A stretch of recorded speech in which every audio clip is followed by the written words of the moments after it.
IELTS স্পিকিংয়ে আপনাকে প্রথমে যেটা শিখতে হবে সেটা হলো অপিনিয়ন কিভাবে দিতে হয় বা মতামত কিভাবে দিতে হয়। 2 নম্বরে যেটা শিখবেন সেটা হচ্ছে কিভাবে একটা রিজন দেখাবেন বা এক্সপ্লেনেশন ব্যাখ্যা করবেন অথবা কারণ দেখাবেন। তৃতীয়ত যেটা শিখবেন কিভাবে এক্সাম্পল দিতে হয়। চতুর্থ যেটা শিখবেন কিভাবে তুলনা করবেন, একটা বিষয় তুলনা করে দেখানো লাগে আইএলটিএস স্পিকিংয়ে। এবং পঞ্চম যে বিষয়টা আমরা আজকে শিখব কিভাবে একটা বাক্য আপনি জোর দিবেন, মানে একটা স্থানে আপনি কিভাবে জোর দিবেন, এমপ্যাসিস করবেন, এটা খুবই গুরুত্বপূর্ণ। দেন হচ্ছে সবচেয়ে গুরুত্বপূর্ণ লাস্ট নাম্বার, মানে 6 নাম্বার যেটা শিখতে হবে সেটা হলো কনক্লুশন, বা একটা বাক্য আপনি কিভাবে ইতি টানবেন, শেষ করবেন। এই 6টা বিষয় যদি আপনার না জানা থাকে আপনি আইএলটিএস স্পিকিংয়ে কখনোই ভালো ব্যান্ড স্কোর করতে পারবেন না। যদি আপনার ইচ্ছা থাকে যে আমাকে 7.5 পেতে হবে বা এরও বেশি, তাহলে এই 6টা বিষয় আপনাকে জানতেই হবে, মাস্ট। তো এই 6টা বিষয় যদি আপনি মাথায় রাখতে পারেন তাহলে আপনি সেকশন 1 মানে পার্ট 1, পার্ট 2, পার্ট 3তে কিন্তু ভালো বা সুন্দর গুছিয়ে আপনি কথা বলতে পারবেন। তো এগুলোর স্টার্টিং আমরা অনেকেই পারি না। সো আসলে একটা বাক্যে যদি মাধুর্য না দেওয়া যায় বা বাক্যটা যদি সুন্দর না করতে পারেন তাহলে কিন্তু নাম্বার পাবেন না। অনেকেই মনে করেন যে শুধু স্পিকিং করলেই নাম্বার দিয়ে দিবে, এটা একদম ভুল ধারণা। আপনাকে বাক্যটাকে গুছিয়ে বলতে হবে, ভদ্রতা দেখাতে হবে, সুন্দরভাবে ওটা ডেলিভারি দিতে হবে। তো প্রথমে আমরা যেটা শিখবো যে কিভাবে আমরা অপিনিয়ন দিতে পারি। দেখেন, তো অপিনিয়ন কিন্তু আপনাকে অবশ্যই দিতে হবে, বা ইন্ট্রোডাকশনের ক্ষেত্রে কিন্তু বেশ কিছু বাক্য আপনাকে শিখতে হবে।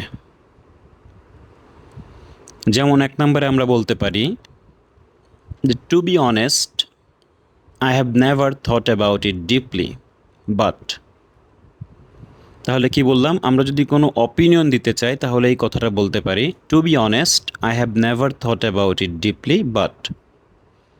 তাহলে সত্যি বলতে কি, to be honest I have never thought about it, আমি কখনোই আসলে এটা নিয়ে ভাবিনি ডিপলি, গভীরভাবে। কিন্তু এরপরে আপনি আপনার কথাটা বলেন যা আপনি বলতে চাচ্ছেন।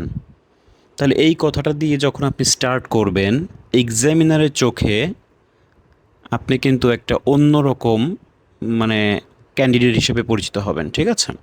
তাহলে এই কথাটা আপনি কখন বলবেন? যেমন আপনি আসলে এই বিষয়টা নিয়ে এর আগে কখনো ভাবেননি, বা আপনাকে খুব কঠিন একটা প্রশ্ন করে বসেছে, তো যেটা বিষয়ে আপনি ভালো করে বলতে পারবেন না বা ওই বিষয়ে আপনার জ্ঞান নেই, তাহলে তো চুপ করে থাকা যাবে না, তাই না? তো বিষয়টা তখন আপনি সত্য সত্য বিষয়টা স্বীকার করে নেবেন, ঠিক আছে? যে to be honest I have never, আমি কখনো থট অ্যাবাউট ইট ডিপলি, কিন্তু আপনার যেটা মনে হয় তখন আপনি বাদ দিয়ে পরের অংশ বলে দেন।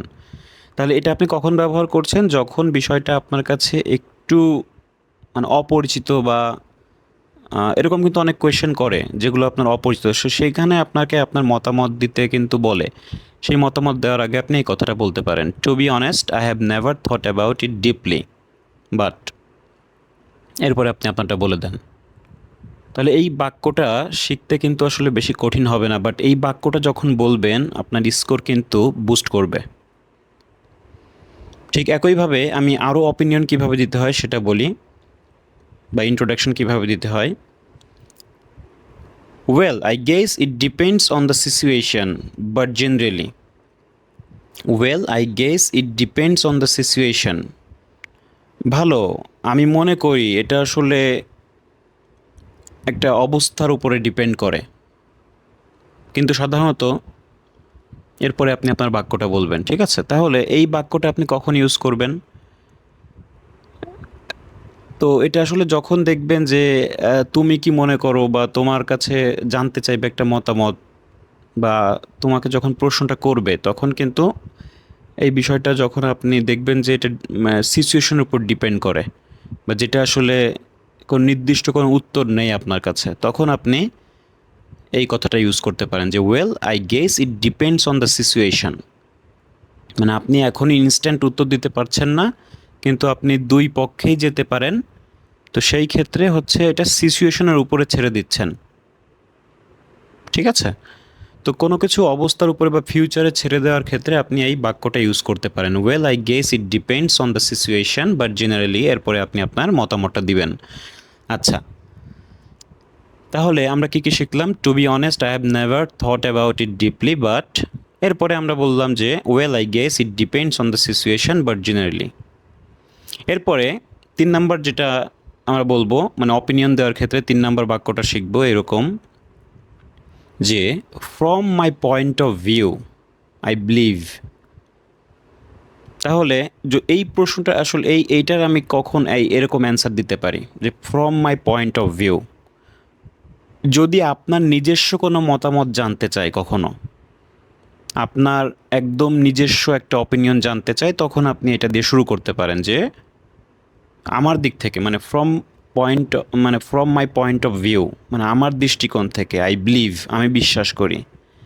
তো আপনি কি বিশ্বাস করেন সেটা আপনি বলেন। তাহলে আমি কিন্তু আপনাকে অবস্থানগুলো বুঝিয়ে দিচ্ছি যে কখন কোনটা ব্যবহার করবেন। আচ্ছা, তাহলে from my point of view I believe, এরপরে আপনি আপনার বাক্যটা স্টার্ট করতে পারেন। মানে আমি আপনাকে স্টার্টিং করাটা শেখাচ্ছি, এই স্টার্টিংটা খুবই গুরুত্বপূর্ণ। আর যখন আপনি এগুলো পলাইটলি বলতেছেন, তো এক্সামিনার আসলে বুঝতে পারবে যে না, আপনি একটা এডুকেটেড পারসন এবং খুব সুন্দরভাবে গুছিয়ে কথা বলতে পারেন। ঠিক আছে? এগুলো খুব গুরুত্বপূর্ণ, এগুলো নাম্বার আপনাকে বুস্ট করবে, ইনক্রিজ করবে। যদি আপনি এরপরে ভালো আইডিয়া নাও দিতে পারেন, তারপরেও আপনার নাম্বারটা বেড়ে যাবে, কারণ আপনি প্যাটার্নগুলো ব্যবহার করছেন, এটা কোনো খুব সুন্দর প্যাটার্ন। এগুলো আপনি রাইটিংয়ের ক্ষেত্রেও মাঝে মাঝে ব্যবহার করতে পারেন, তাই না? আচ্ছা, এরপরে দেখেন নাম্বার 4 আমরা যেটা ব্যবহার করব, আমরা কিন্তু প্রত্যেকটার মানে 5টা করে শিখবো যে কিভাবে আসলে অপিনিয়ন দিতে হয়, কিভাবে ডিজাইন দিতে হয়। প্রত্যেকটা বাক্য 5টা বাক্য আমরা শিখে নিব, 5টা সিচুয়েশন শিখব। ওকে? আচ্ছা, তারপরে আমরা এমনি সাধারণভাবেই বলতে পারি যে if you ask me I would say, if you ask me I would say. তো তুমি যদি আমাকে জিজ্ঞেস করো বা আপনি যদি আমাকে জিজ্ঞেস করেন, আমি বলবো যে, আপনি কি বলবেন আপনি নিজেরটা বলে দেন। এটা কিন্তু আসলে ইংলিশ যারা স্পিকার তারা কিন্তু এইভাবেই কথা বলে। তো তাদের প্যাটার্নগুলো যখন আমরা হ্যাক করে ফেলতেছি বা তাদের প্যাটার্ন অনুযায়ী যখন আমরা কথা বলছি, তো আশা করি সে ধরে নিবে যে আপনি এই বিষয়ে জ্ঞান রাখেন যে কিভাবে কথা বলতে হয়। আচ্ছা, তো একজন আপনি সাধারণভাবে যদি অ্যান্সার দেন আর এই কথাগুলো যদি ব্যবহার করে উত্তর দেন, তাহলে কিন্তু বিষয়টা সম্পূর্ণ অন্যরকম। আচ্ছা, এরপরে আমরা আরও একটা বাক্য ব্যবহার করতে পারি যে in my honest opinion I strongly feel that. তাহলে আপনার একটা খুব মানে আপনার মতামত জানতে চাইছে, তো আপনি এই 3টা বাক্য আপনি বলতে পারেন যে from my point of view I believe, if you ask me I would say, অথবা বলতে পারেন in my honest opinion I strongly feel that. আপনি কি অনুভূতি করেন, কি অনুভব করেন, এই বিষয়গুলো যদি জিজ্ঞেস করে, তাহলে আপনি এই কথাটা ব্যবহার করতে পারেন যে in my honest opinion I strongly feel that. তাহলে আমি যদি একদম সত্য মতামত দিই বা অপিনিয়ন দিই বা আমার একদম অনেস্ট রিভিউ দিই, তো সেক্ষেত্রে আমি ফিল করি যে, বা আমি অনুভব করি যে, তখন আপনি আপনার কথাটা বললেন। আচ্ছা, তাহলে কি কি শিখলাম আমি একটু রিক্যাপ করছি। যেমন প্রথমে আমরা শিখেছি হলো to be honest I have never thought about it deeply but. আবার আমরা শিখেছি যে well I guess it depends on the situation but generally. এরপরে আমরা শিখেছি হলো from my point of view I believe. এরপরে আমরা শিখেছি হলো if you ask me I would say. 5 নম্বরে আমরা শিখেছি হলো in my honest opinion I strongly feel that. তাহলে এই হচ্ছে আমরা এইভাবে আমরা অপিনিয়ন দিতে পারি। ঠিক আছে? তো অপিনিয়ন দেওয়াটা খুব গুরুত্বপূর্ণ, ইন্ট্রোডাকশন বা অপিনিয়ন দেওয়ার ক্ষেত্রে আমরা এই 5টা বাক্য বলতে পারি। এগুলো আপনারা চাইলে একটু লিখে রাখতে পারেন পরবর্তীতে। আগে আপনারা আমার ইয়েটা মনোযোগ দিয়ে শুনেন, পরবর্তীতে এগুলো লিখে রাখবেন। আচ্ছা, এরপরে দেখেন যে আমরা রিজন দিতে পারি, কিছু রিজন আছে। কারণ দেওয়ার সময় বা ব্যাখ্যা করার সময় আমাদের কিন্তু অবশ্যই ব্যাখ্যা করা লাগবে। একটা বিষয় আসলে শুধু বললেই হয় না, ওটাকে সাপোর্ট দিতে আপনাকে কিছু ব্যাখ্যা করতে হবে বা সুন্দর সুন্দর কারণ দেওয়ার জন্য কিন্তু আমরা অনেক বাক্য ব্যবহার করতে পারি। যেমন আমরা বলতে পারি যে, এক নাম্বার যেই বাক্যটা বলতে পারি, this is mainly because. This is mainly because, এটা আপনি কখন যদি একটা কারণ দেখাতে চান, একটা প্রধান কারণ দেখাতে চান, তখন আপনি এই কথাটা ব্যবহার করতে পারেন যে দিস ইজ মেইনলি বিকজ। এর প্রধান এটা প্রধানত কারণ হিসেবে আপনি পরে কারণটা বলে দিবেন, দিস ইজ মেইনলি বিকজ। এরপরে আপনি দ্বিতীয় নম্বর যে বাক্যটা ব্যবহার করতে পারেন কারণ দেওয়ার জন্য, যে the primary reason is that. তাহলে দেখেন, এই যে প্রাইমারি রিজন যে বললেন আপনি, এই যে প্রাইমারি রিজন কতজন বলবে? যতজন এই স্পিকিং এক্সাম দিবে সবাই কিন্তু বলবে না, এইসব কথাগুলো কিন্তু সবাই বলবে না। যারা এই যে ইউনিক ওয়ার্ড বা ইউনিক কিছু বাক্য ব্যবহার করবে তাদেরকে কিন্তু বেশি নাম্বার দিবে। গতানুগতিক স্টাইলে কথা বলা যাবে না, আপনাকে কিছু ভিন্নতা দেখাতে হবে। সো এগুলো আমরা স্টার্টিংয়ে দেখাতে পারি। সো এক্সপ্লেনেশন বা রিজন দেওয়ার ক্ষেত্রে আমরা দুইটা জিনিস শিখলাম, একটা হলো দিস ইজ মেইনলি বিকজ, আর একটা শিখলাম হলো the primary reason is that. The primary reason is that. তো মূল কারণ হলো যে, তারপর আপনি আপনার কারণটা বলতে পারেন।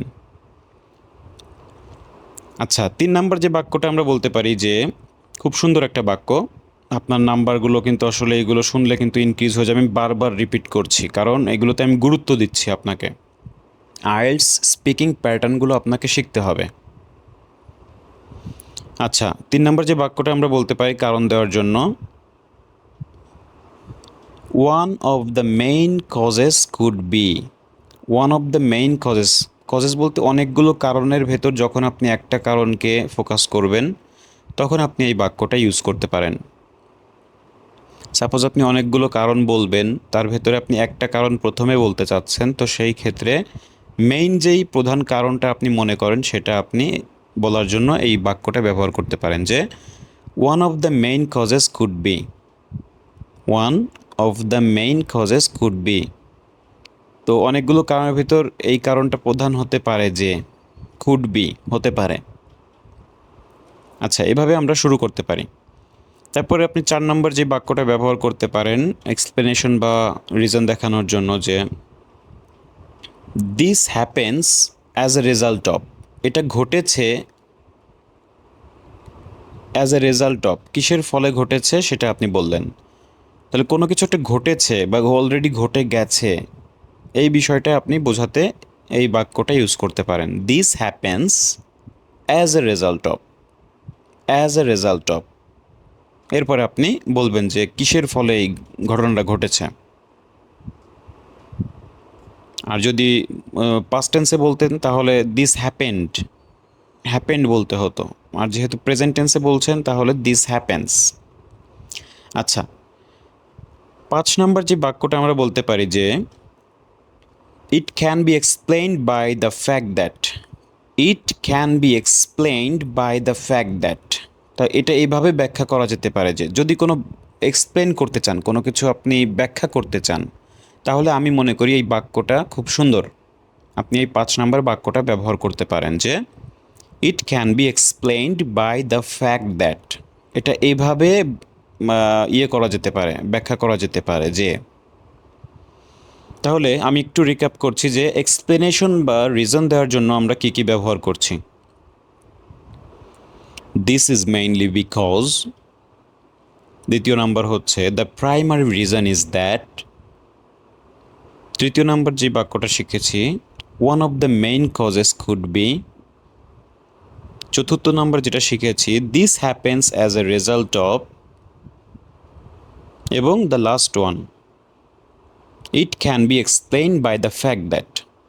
তাহলে এই 5টা বাক্য আমরা এক্সপ্লেনেশন এবং রিজন দেওয়ার ক্ষেত্রে ব্যবহার করতে পারি। আর অপিনিয়ন দেওয়ার ক্ষেত্রে আমি যেটা বলেছিলাম হয়তো আপনাদের মনে আছে, তো অপিনিয়ন অ্যান্ড এক্সপ্লেনেশন কিন্তু আমরা অলরেডি কমপ্লিট করলাম। ঠিক আছে, এইভাবে আমরা অপিনিয়ন বা এক্সপ্লেনেশন দিতে পারি বা কারণ দেখাতে পারি। এরপরে আরও একটা গুরুত্বপূর্ণ পার্ট আছে, যেমন আপনাকে শুধু অপিনিয়ন দিলেই হবে না, এক্সপ্লেন করলেই হবে না, আপনাকে এর কিছু উদাহরণ দেখাতে হবে, এক্সাম্পল। তো কারণ দেখানোর পরে উদাহরণ দেখাতে হয়, ঠিক আছে? তো এক্সাম্পল আমরা এভাবে দিতে পারি,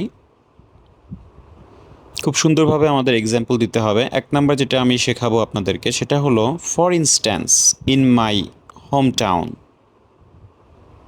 যদি আপনি কোনো নিজের দেশে কোনো এক্সাম্পল দিতে চান তাহলে আপনি কিভাবে বলতে পারেন? আমি জাস্ট ফর ইনস্ট্যান্সটা হলো আপনাকে দিচ্ছি, যে ফর ইনস্ট্যান্স মানেই হচ্ছে ফর এক্সাম্পল। তো অনেক সময় ফর এক্সাম্পল বললে কিন্তু আসলে ভালো স্কোর হয় না, এখানে একটু অন্য ওয়ার্ড আমরা ইউজ করতে পারি, যেমন ফর ইনস্ট্যান্স। ফর এক্সাম্পলের পরিবর্তে আমরা বলতে পারি ফর ইনস্ট্যান্স, মানে উদাহরণস্বরূপ ইন মাই হোম টাউন, বা আপনি বাড়ি বা বাসার বা হোম টাউনের কিছু বলতে গেলেন, তারপরে আপনি আপনার বাক্য শুরু করেন। তো আমি এটাই শেখাচ্ছি, মূল কথা হচ্ছে ফর ইনস্ট্যান্সটা আমরা ইউজ করব। ওকে, এক নাম্বার হচ্ছে ফর ইনস্ট্যান্স। দুই নাম্বার যেটা শেখাবো সেটা হলো বলতে পারেন আপনি এ good example of this is, a good example of this is. A good example মানে কি? একটা ভালো উদাহরণ, এটার একটা ভালো উদাহরণ হলো, ঠিক আছে? তো যদি আপনি খুব সুন্দর একটা উদাহরণ দিতে চান তাহলে এভাবে শুরু করতে পারেন। তো ফর ইনস্ট্যান্স তো বারবার ব্যবহার করা যাবে না, আপনি ঘুরিয়ে ফিরিয়ে আরও একটা ব্যবহার করতে পারেন, সেটা হলো এ good example of this is. খুব সুন্দর না বাক্যটা? এইভাবে যদি আপনি ব্যবহার করেন তাহলে দেখবেন যে এক্সামিনার বোরিং হবে না, আপনার সঙ্গে আরও মানে ইন্টারেস্ট নিয়ে আসলে আপনার বাক্যগুলো শুনতে চাইবে। তো এরপরে আপনি যদি কিছু খারাপও করেন তো সেটা তাদের কাছে গায়ে লাগবে না, কারণ আপনি শুরুতে কিন্তু ভালো করছেন বা ভালোভাবে স্টার্ট করেছেন। তো এই বিষয়গুলো আসলে একদম ন্যাচারালভাবে আপনাকে বলতে হবে। এখন থেকেই এগুলো দিয়ে প্র্যাকটিস করবেন, যে একটা কোনো উদাহরণ দেওয়ার আগে আপনি এই বিষয়গুলো ব্যবহার করবেন। এরপরে আমরা আরও একটা শিখব, 3 নাম্বার, যেটা হলো আমরা খুব সুন্দর একটা বাক্য দিতে পারি, যেটা হলো let me give you a real life example. তাহলে আপনি এক্সামিনারকে বলতেছেন যে let me give you a real life example. তো লেট মি গিভ ইউ মানে কি? আমি আপনাকে একটা খুব বাস্তবিক এক্সাম্পল দিচ্ছি, বা বাস্তব ভিত্তিক বা রিয়েল লাইফ এক্সাম্পল দিচ্ছি, বা দিতে দাও বা দিতে দিন। মানে আপনি একটা অনুমতি নিয়ে আর কি একটা, মানে এটা আসলে একটা অনুমতি বলতে কি, আপনি তো আপনার কথা বলবেনই, কিন্তু এটা আসলে একটা ভদ্রতা, ঠিক আছে? তাহলে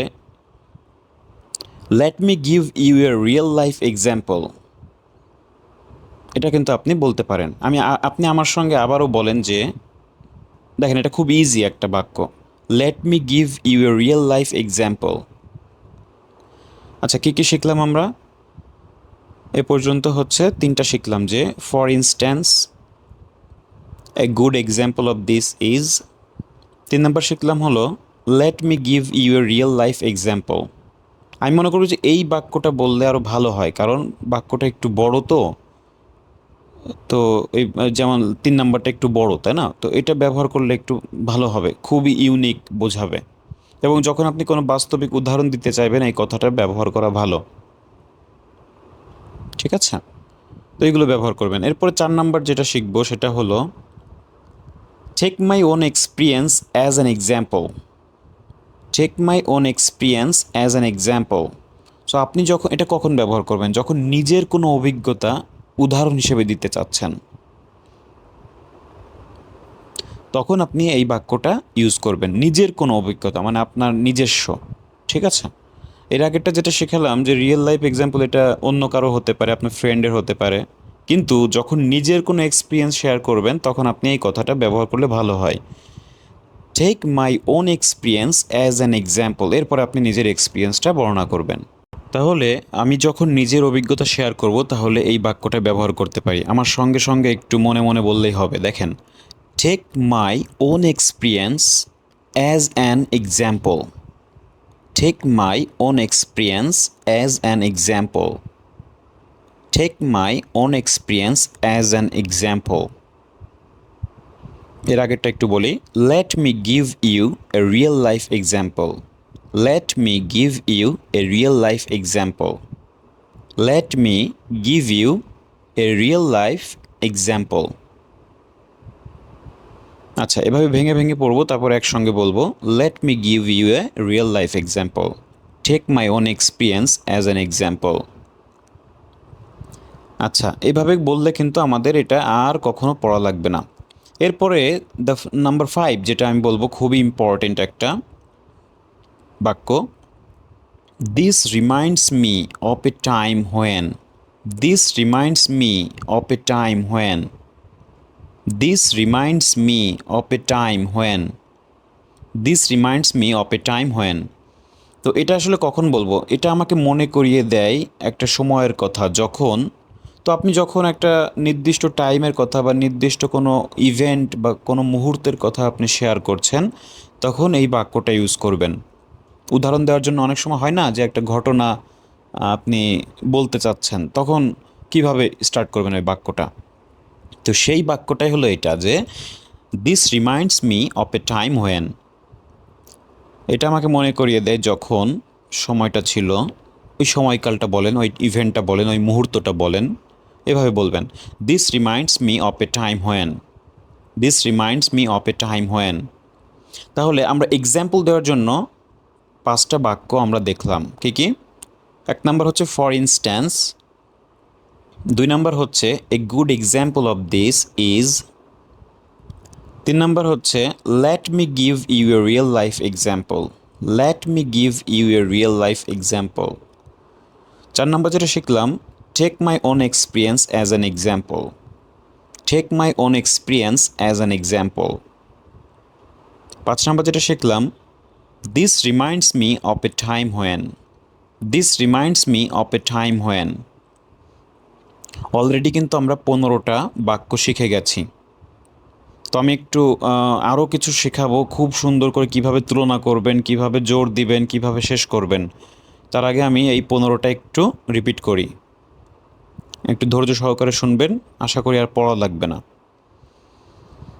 প্রথমে যেটা আমরা শিখেছিলাম, to be honest I have never thought about it deeply. তারপরে শিখেছিলাম, well I guess it depends on the situation. Well I guess it depends on the situation but generally. এরপরে আপনি শুরু করতে পারেন। Well I guess it depends on the situation but generally. এরপরে আপনি আপনার কথাটা বললেন। এরপরে শিখেছিলাম, from my point of view I believe. From my point of view I believe. From my point of view I believe. এরপর শিখেছিলাম, if you ask me I would say. If you ask me I would say. এরপরে শিখেছিলাম, in my honest opinion I strongly feel that. In my honest opinion I strongly feel that. In my honest opinion I strongly feel that. আমার সঙ্গে সঙ্গে মনে মনে বলবেন, ঠিক আছে? কিছু কারণ বা এক্সপ্লেনেশন দেওয়ার জন্য আমরা শিখেছিলাম, this is mainly because. This is mainly because. This is mainly because. The primary reason is that. The primary reason is that. The primary reason is that. The primary reason is that. এরপর শিখেছিলাম, one of the main causes could be. One of the main causes could be. One of the main causes could be. This happens as a result of. This happens as a result of. This happens as a result of. This happens as a result of. তারপরে শিখেছিলাম, it can be explained by the fact that. It can be explained by the fact that. It can be explained by the fact that. তো এইভাবে আমরা explanation বা reason দেওয়ার জন্য 5টা বাক্য শিখেছিলাম। এরপরে এক্সাম্পলগুলো শিখে দেন আমরা পরবর্তীতে তুলনা করা যায় কিভাবে সেটা শিখব।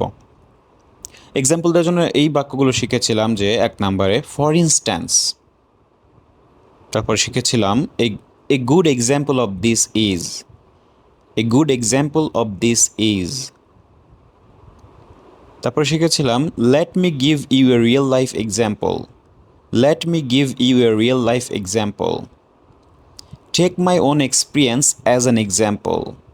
Take my own experience as an example. This reminds me of a time when. This reminds me of a time when. This reminds me of a time when. তাহলে এই 15টা বাক্য কত ইজিলি কিন্তু আমরা শিখতে পারি, আর এত ইজি জিনিস আমরা ব্যবহার করি না।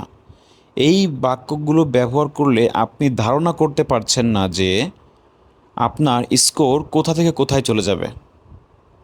সাপোজ আপনি একজন ব্যান্ড 5.5-এর স্টুডেন্ট, কিন্তু এইগুলো অ্যাড করে যখন কথা বলবেন আপনার 6.57 এমনিতেই চলে আসবে।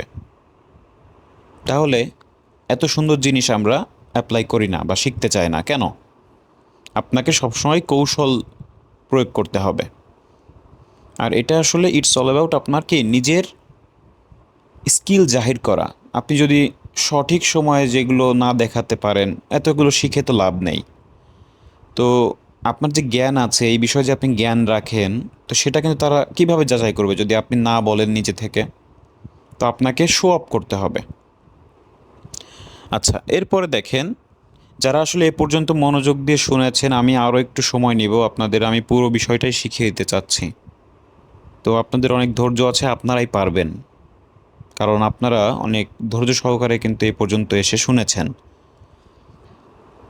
আর যারা এ পর্যন্ত শুনেনি তাদের জন্য আসলে কিছু বলার নেই, তারা নিজেদের ক্ষতি নিজেরাই করছে। বাট আপনারা যেহেতু আগ্রহী, আমি আপনাদেরকেই সাহায্য করে যাব। সো যদি ভালো লাগে অবশ্যই একটা লাইক দিবেন, কমেন্টস করবেন, শেয়ার করবেন, ঠিক আছে? তো আমরা পরবর্তী 15টা বাক্য শিখি। যেমন প্রথমে আমরা শিখব কিভাবে তুলনা করতে হয়। তো তুলনা করার জন্য খুব সুন্দর একটা বাক্য, এটা আপনারা ব্যবহার করতে পারেন।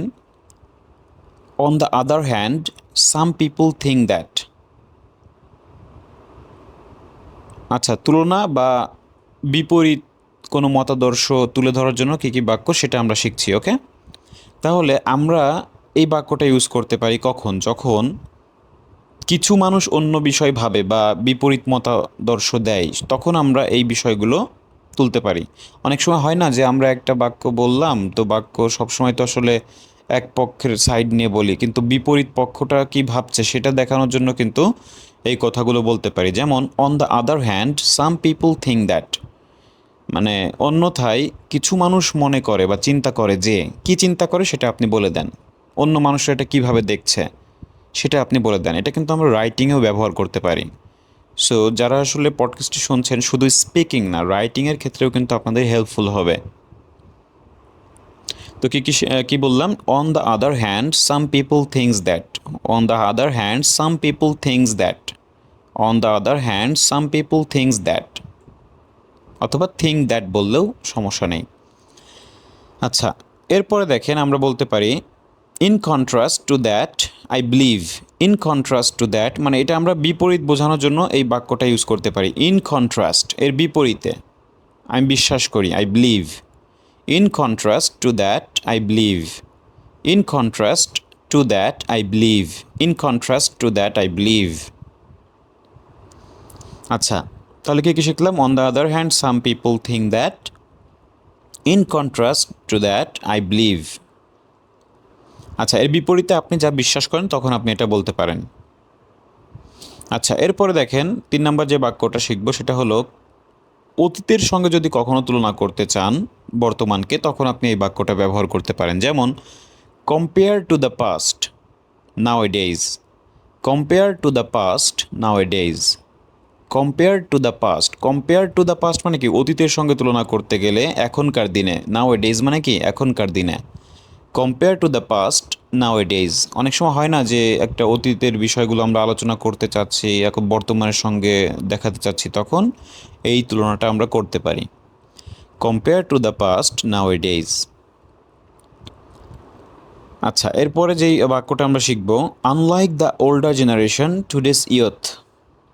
Unlike the older generation today's youth.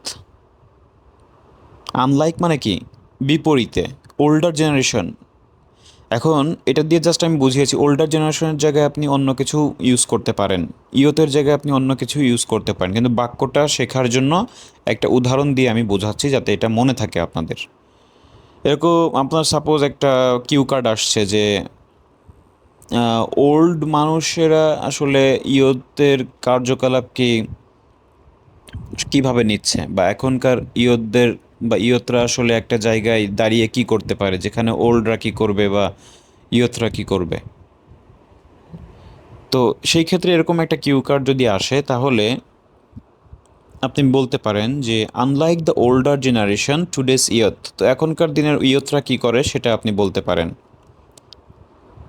Suppose একটা বাস স্টেশনে দাঁড়িয়ে যারা ওল্ডার জেনারেশন তারা হয়তো একজন আরেকজনের সঙ্গে গল্প করবে, কিন্তু এখনকার দিনের ইয়থরা কী করবে, মোবাইল চালাবে বা ইন্টারনেট চালাবে বা গেমস খেলবে, তাই না? এই বিষয়গুলো আমরা তুলে ধরতে পারি।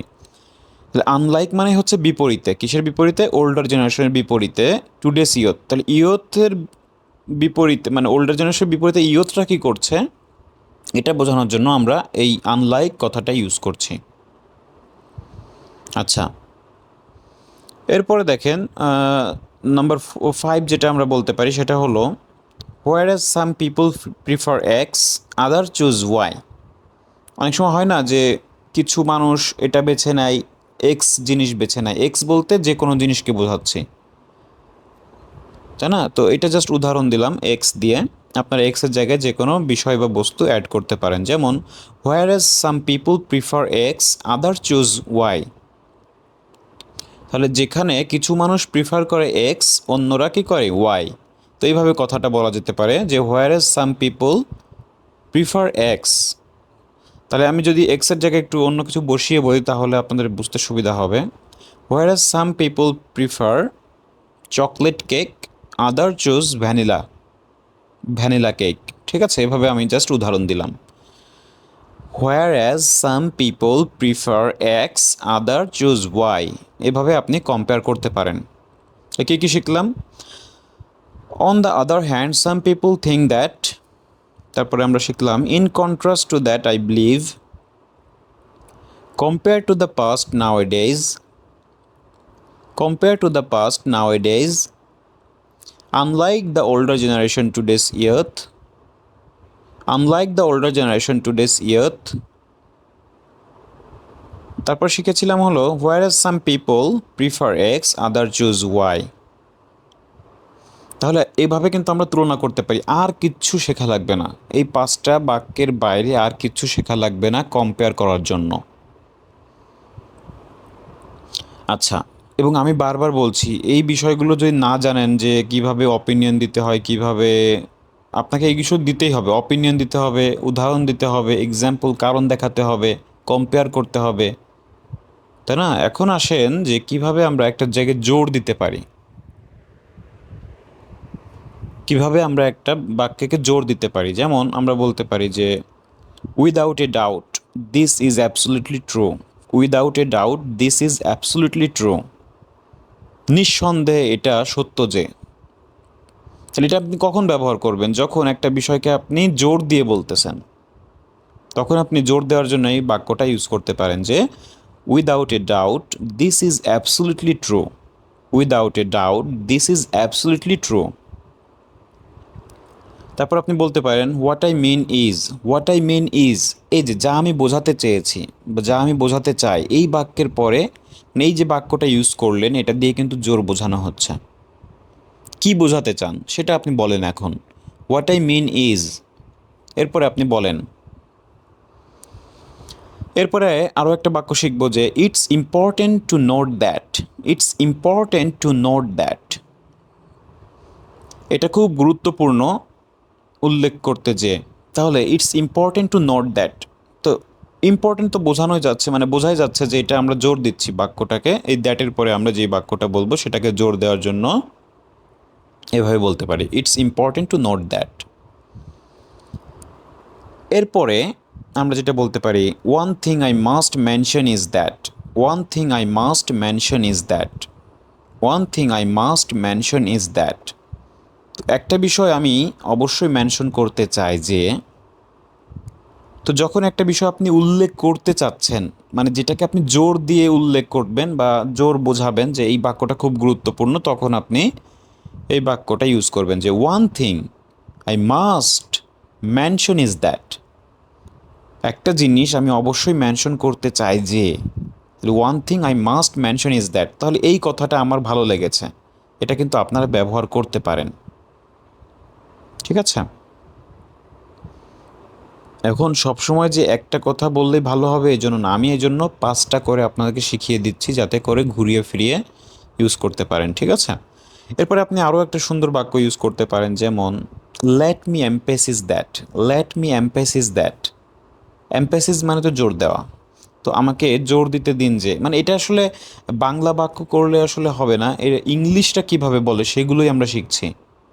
আমি যদি এখানে হুবহু বাংলা মিনিং করি, আসলে আমরা এভাবে কথা বলি না, কিন্তু ইংরেজরা কিন্তু এভাবেই কথা বলে যে লেট মি এম্পাসাইজ দ্যাট বা এম্পাসিস দ্যাট, যেভাবেই বলেন না কেন বলবেন এম্পাসিস বা এম্পাসাইজ, যাই হোক, লেট মি এম্পাসাইজ দ্যাট, এরপরে আপনি আপনার নিজের বাক্যটা বলবেন।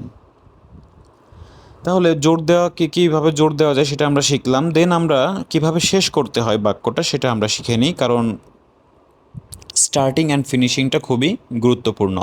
অনেক সময় আমরা স্টার্ট করতে পারি বাট ফিনিশ দিতে পারি না, তখন আসলে বোঝা যায় না, কারণ আপনি যখন ফিনিশ বা শেষের দিকে চলে আসবেন, এই বিষয়গুলো বুঝলে সে অটোমেটিক বুঝবে যে আপনি বাক্যটা শেষ করতে চাচ্ছেন বা তার টপিকটা শেষ করতে চাচ্ছে, সেটা বুঝবে। তাহলে কনক্লুশনে আমরা বলতে পারি, so to sum up I would say, বা অনেক কথা বলার পর আপনি যখন বাক্যটা শেষ করবেন তখন আপনি টু সাম আপ বলতে পারেন। তো আপনি এভাবে বলতে পারেন, সো টু সাম আপ। এই সোটা কেন বলবো? ন্যাচারাল বোঝানোর জন্য। আপনার বাক্যটা যে ন্যাচারাল সেটা বোঝাবেন কিভাবে? সো দিয়ে। সো টু সাম আপ মানে, সাম আপ মানে সংক্ষেপে যদি বলি, আই উড সে, আমি বলবো যে, এরপরে আপনি বলেন সংক্ষেপে কি বলবেন সেটা বলে শেষ করে দেন। তাহলে খুব সুন্দর না বাক্যটা? দেখেন, so to sum up I would say. এরপরে বলতে পারেন যে all things considered it seems to me that. তো সমস্ত বিষয় বিবেচনা করে এটা আমার কাছে মনে হয় যে, তো সব কিছুই আসলে কনক্লুশনে কি, মানে অনেক কথা বলার পরেই কিন্তু এই বাক্যগুলো ব্যবহার করতে পারেন যে অল থিংস কনসিডার্ড। মনে করেন যে আপনি অনেক উদাহরণ দিয়েছেন, অনেক কিছু বুঝিয়েছেন, অনেক জোর দিয়েছেন, তারপরে আপনি লাস্টে বলতে চাচ্ছেন যে all things considered it seems to me that. আমি আবারও বলছি, অল থিংস কনসিডার্ড মানে সমস্ত বিষয় বিবেচনা করে, ইট সিমস টু মি দ্যাট, এটা আমার কাছে মনে হয় যে। আপনার কাছে কি মনে হয় সেটা আপনি আপনার মতামত দিয়ে শেষ করে দেন। তারপর আপনি বলতে পারেন, in short I firmly believe. In short I firmly believe মানে সংক্ষেপে আমি বিশ্বাস করি। কি বিশ্বাস করেন সেটা বলে দেন, আপনি আপনার মতামত দিয়ে শেষ করে দেন। তারপর আপনি বলতে পারেন, to wrap it up I think. তাহলে কীভাবে বলা যেতে পারে? To sum up, all things considered, in short, to wrap it up. Wrap it up, র্যাপের বানান হচ্ছে WRAP, র্যাপ মানে মোড়ানো বা মুড়িয়ে যদি বলি বা সংক্ষেপে যদি বলি। Two wrap it up I think, আমি বিশ্বাস করি। এরপরে আপনি কি মনে করেন সেটা আপনি বলে শেষ করে দেন। তারপরে বলতে পারি নাম্বার 5, যেই সেন্টেন্সটা আছে কনক্লুশনের ক্ষেত্রে খুবই গুরুত্বপূর্ণ। Ultimately it boils down to the fact that. দেখেন, আপনি যখন ইউনিক কিছু বাক্য ব্যবহার করবেন, এমনিতেই আপনাকে অন্য লেভেলের স্টুডেন্ট হিসেবে ধরে নেবে। Ultimately it boils down to the fact that, it boils down, it boils down to the fact that, একই জিনিস বোঝাচ্ছে যে সংক্ষেপে আপনি কি বলতে চাচ্ছেন, এটার একটা আপনি ফ্রেজাল ভার্ব ইউজ করলেন যে ultimately it boils down to the fact that, it boils down to the fact that. তাহলে এই 5টা বাক্য কিন্তু খুব সুন্দর সুন্দর, আমরা এইভাবে কনক্লুশনটা টেনে দিতে পারি যে so to sum it up বা so to sum up I would say, এভাবে বলতে পারি। All things considered it seems to me that. তারপর বলতে পারি, in short I firmly believe. To wrap it up I think ultimately it boils down to the fact that. এভাবে আমরা conclusion করতে পারি। তাহলে আমরা 30টা বাক্য কিন্তু শিখলাম। আমি অসংখ্য ধন্যবাদ দিতে চাই আপনাদেরকে যারা এই পর্যন্ত শুনেছেন, কারণ আপনারা কিন্তু অনেক কিছু শিখতে পেরেছেন। তো একটু সময় দিলেই কিন্তু শেখা যায়। তো একটু সময় ইউজ করলে বা ব্যয় করলে কিন্তু আপনার লাইফটাই চেঞ্জ হয়ে যাবে। তো আমি যেগুলো শেখালাম এগুলো যদি একটু প্র্যাকটিস করেন, আশা করি আপনার আইএলটিএস স্পিকিংয়ে কেউ আটকাতে পারবে না। 7.5-এর উপরে পাবেন, কারণ প্যাটার্ন ইউজ করেছি আমরা, আর যেই প্যাটার্নগুলো সচরাচর কেউ করতে চায় না বা করে না। তো দেখবেন যারা আসলে গুছিয়ে কথা বলে অবশ্যই তারা এই বিষয়গুলো ব্যবহার করে। তো আপনাকে জাস্ট শর্টকাট টেকনিক আমি শিখিয়ে দিলাম, এগুলো ব্যবহার করেন, নাম্বার জাম্প করবে, ঠিক আছে, বুস্ট করবে। সো ভিডিওটি ভালো লাগলে অবশ্যই লাইক করবেন, কমেন্টস করবেন, আর যদি এরকম ভিডিও পেতে চান অবশ্যই আমাকে কমেন্টস করে জানাবেন কোন বিষয় নিয়ে আমি ভিডিও বানাবো, আপনাদের উপকারে আসবে। Thank you so much for listening whole the podcast.